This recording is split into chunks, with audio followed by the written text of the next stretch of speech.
I'm Karen Kavett, this is HGTV Handmade, and today I have a fun, easy project for you to add a little bit of color to your room in an unexpected place.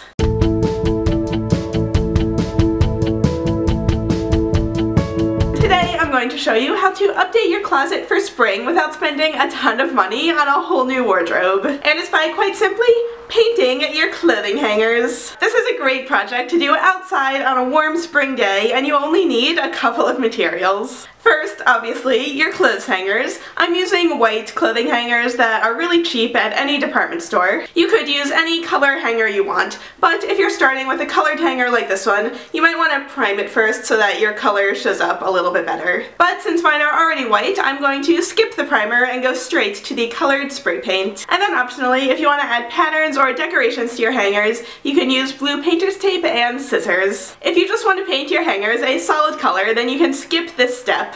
But if you want to add stripes or any other pattern, just mask off parts of the hangers with blue painter's tape. You can cut the tape vertically to get smaller stripes to make any pattern that you want. And then when your hangers are fully taped off, it is time to paint. You'll want to put down a drop cloth, put on some old clothes, and make sure to do this either outside or in a very well ventilated room. Just do 2 coats of spray paint on each side, waiting for each coat to dry before flipping it over.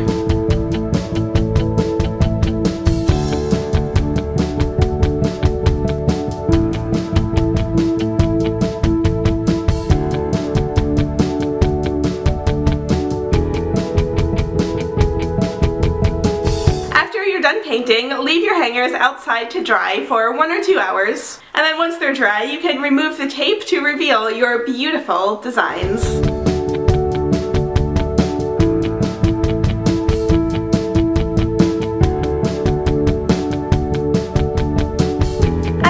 Overnight before putting any clothing on them, just to make sure that the paint doesn't rub off onto your clothing. And that's it. Now you have a colorful update for your spring closet. You can paint as many hangers as you want and do the same design on each one, or switch it up between every hanger. I did 2 straight designs, and then one where I taped off the bottom of the hanger so that only the hook is colored. And then I did one where I taped off one side of the hanger to get this cool 2-toned design. And my favorite, I did a gradient effect going from gold to pink, which I think just came out so pretty. So if you don't want to use spray paint, you can also use acrylic paint, permanent markers, or even washi tape to decorate your hangers. Make sure to do a small chest area first to make sure it's not going to smudge or rub off on your clothing. So let me know in the comments what color or patterns would you want to paint your hangers with. I would love to see photos if you decide to try it out.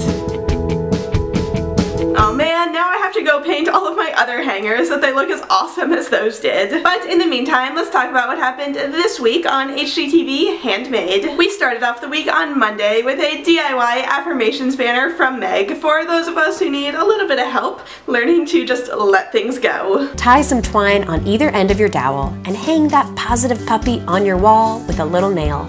And voila! You've used your DIY skills to create some zen space in your home. On Tuesday, Marianne showed us how to make a really trendy DIY herringbone box and tray, but really you can put this pattern on any flat surface you can think of. Alright, once you've let your glue dry, you can fill your tray and box with, well, whatever you want. We're going with some random, makeup brushes.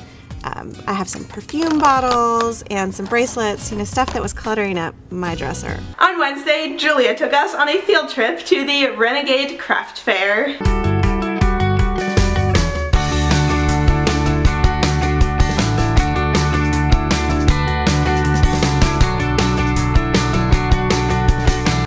Is Throwback Thursday, and this week Meg took us back to the Carol Duvall show where we learned how to make polymer clay vegetable pens.